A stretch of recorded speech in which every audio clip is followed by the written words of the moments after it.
guys, good morning. Welcome back to our YouTube channel. Kahapon maaliwalas ang panahon, ngayon mafagi na naman. Bali, hindi bumili ng tinapay si Asis kagabi nung bumili ng gatas. Kaya pupunta ko sa tindahan para bumili. May kinakain na si Asher. May isang pares doon ng tasty. Pero yun lang, hindi yun sapat para sa kanya. Maghahanap pa din yun mamaya, kaya kailangan kong pumunta para bumili. Lamig, dapat pala nagtakip ako ng mukhang ganyan, oh. Kasi yung lamig na sa katawan ko, balot na balot ako, oh. Nakapajama, nakajacket, nakabone. Kasi naligo ako ng maaga para hindi na ako maliligo mamaya. At kagabi, sakit-sakit ng tiyan ko. Sabi ni Asis, baka daw sa lamig. Nagbugbog ang tiyan ko, kaya yun. Hinagahan ko ng ligo ngayon. Grabe ang fog, oh, sa background. Yan, dito na tayo sa tindahan. Bili lang tayo ng tinapay. Then uwi na. Hi guys! So ayan, huhugasan natin to. Huhugasan na natin siya. Okay na daw to, sabi naman. Okay lang to, yung yellow yan. Okay lang yan guys. Hindi natin yan tatanggalin. Kasi huhugasan natin, gagamitan natin ng malaking planggana. Hugasan, tapos saka magluluto tayo ng flour. Corn flour, saka natin ilalagay sa garapon. Yan yung gagawin natin ngayon.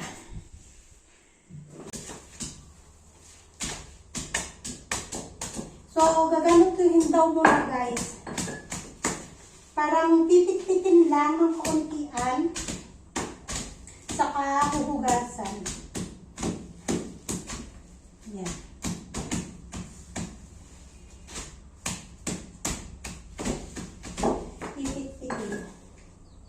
Lalagay sa timba, huhugasan, at saka maglalagay ng flour.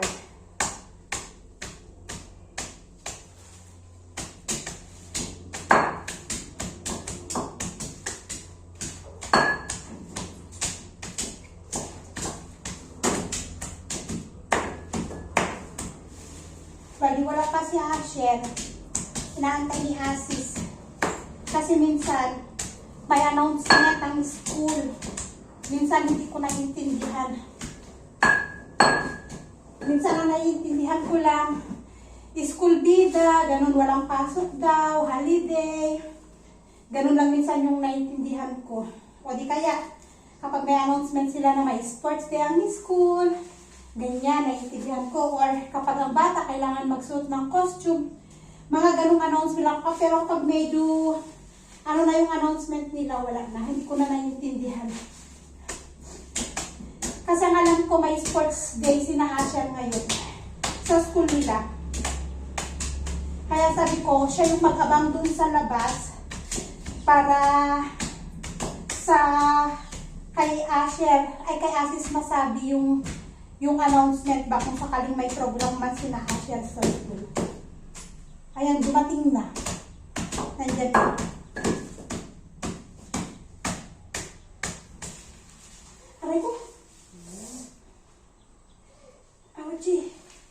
May kasi. May tinik.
So, ayan. Start na si Ama maghugas. Nahirapan akong magyuko-yuko. Masakit ang tiyan ko. Kaya, ayan. Video-video na lang. Panuorin na lang natin si Ama, guys. Yung sa paggawa niya ng gundruk. Babalnawan niya na parang damit. Huhugasan siya na parang damit.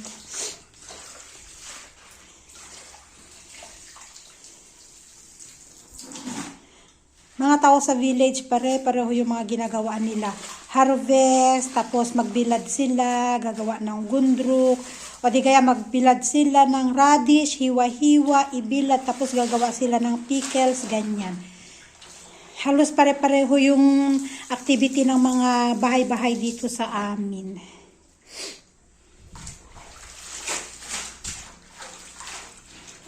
Lalo kapag winter, ito yung madalas na trabaho dito, guys. Ganyan. Prini-preserve nila yung mga dahon-dahon, pagkain. Pagdating ng alam nyo yon, pagdating ng summer, may mga ganito na ginagawang piko, ginagawang minsan, atchar minsan.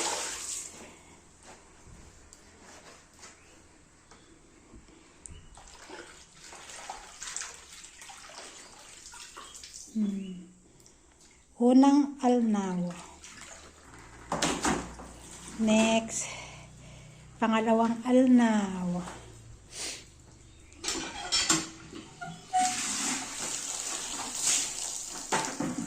Ayun yung flour, oh. Lulutuin. Ano lang yan, parang tutunawin lang. Ilalagay dito.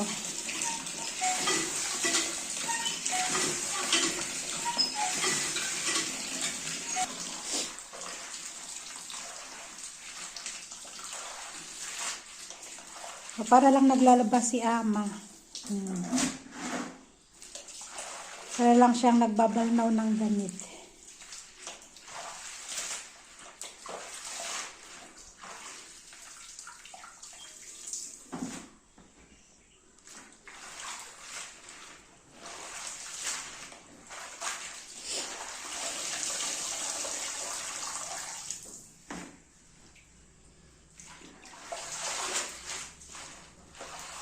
Akala mo ang dami-dami niyan, pero kapag na-ferment na yan ng 2 weeks, tapos ibinilad sa araw, kakapiranggot lang yan. Kakaunti lang yan, yung dahon na yan.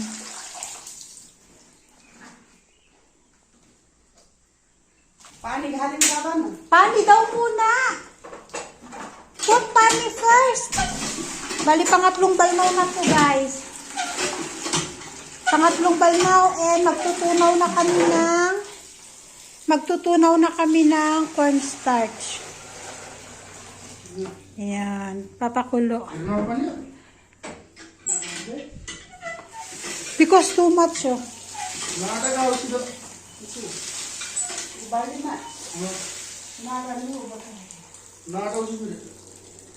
It can fit because like this. Ama will put like that and press, put and press. Pangatlong alnaw na to. Next, after mahugasan, kailangan pigain ng pigang-piga kagaya ng ginagawa ni Asis. Oh. Tapos ilalagay sa planggana. Diyan ibubuhos yung flour. Oh, piga-piga. Wala, hindi ko kayang magpiga. Taga-video na lang talaga ako, guys. Taga-nood na lang talaga tayo. Sa paggawa nila ng gundruk. Tcharam!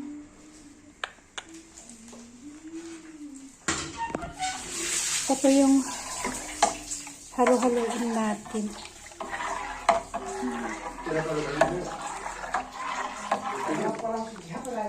I will put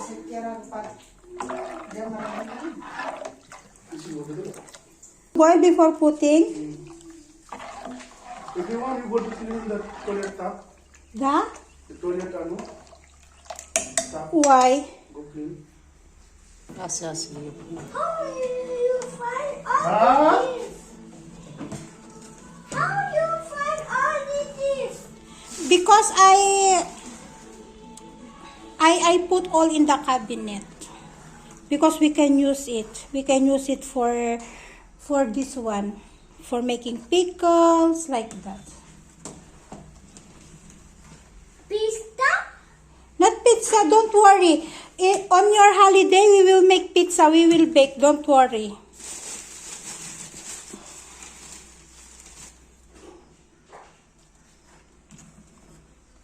Baklo mana boleh? Bunda tadi. Utrecht nanti. Ano? Nana asli sirap. Darwan.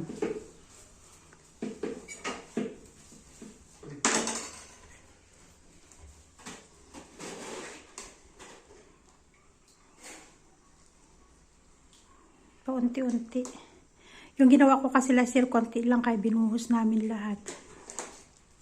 Pero ito unti-unti gawa ng ano. Kailangan ano, mabalot lahat yung ano. Lu buat ini? Tapi Andai.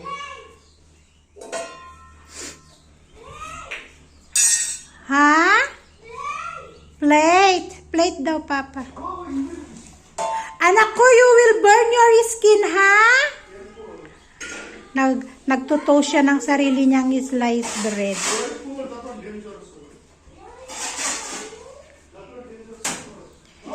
Ang init. Init.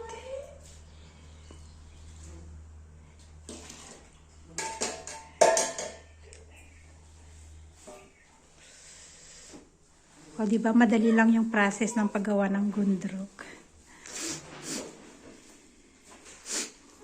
Hindi siya masyadong madaming ano. This one mayo. Yes, mayo. Sliced bread and mayo. Ganyan lang. Ibibilad lang, pipit-pitin lang, tapos huhugasan, magluluto lang ng cornstarch, tapos yun na. Oh. Hindi daw kasya doon. Kaya sa timba ilagay. Tatakpan natin ng ng plastic, saka ibibilad. Oh, yan na. I-ferment siya ng siguro mga 2 linggo na ibibilad sa araw, saka natin ibibilad ulit. Pero habang fine-ferment, after 1 week ganyan, basta yung amoy niya, mga ngasim-ngasim ng amoy, pwede naman na siyang ulamin, iluluto kasama ang patatas. Pero kung gusto mo na yung dry talaga, yung dry pa ba yung nagkukulay brown, ganun. Pwede rin. Ada.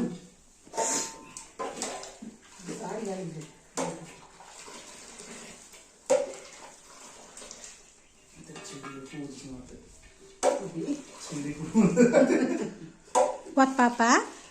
I can sell good food. Goat food? That's why I'm telling you a while ago. Tarapati.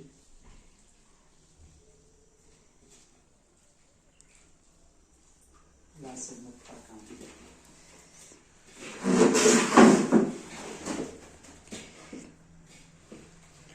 Marami din yung radish nila ama binibilad din. Ewan ko bakit ang dami nilang tinanim na radish. Hindi naman nila ibebenta. Okay lang sana magtanim ng maraming radish kung pangbebenta. Hindi man nila ipapambenta. Yung lahat ng radish na harvest nila kahapon, hihiwain lang din nila, yung gagawin din nilang pickles, lahat-lahat.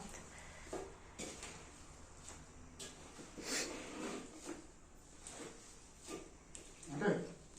Ada halijira, ada ini. Okay, last na to and tapos na.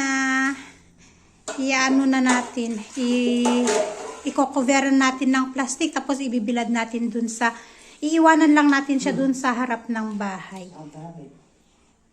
Where are they slowly? Not it. So yan na. So ganyan lang kasimple ang paggawa dito ng gundruk, guys. And syempre, end na rin ang ating video for today. Yun lang yung ating video, guys, kung paano gumawa ng gundruk. So, see you in our next vlog. Bye everyone and God bless us all.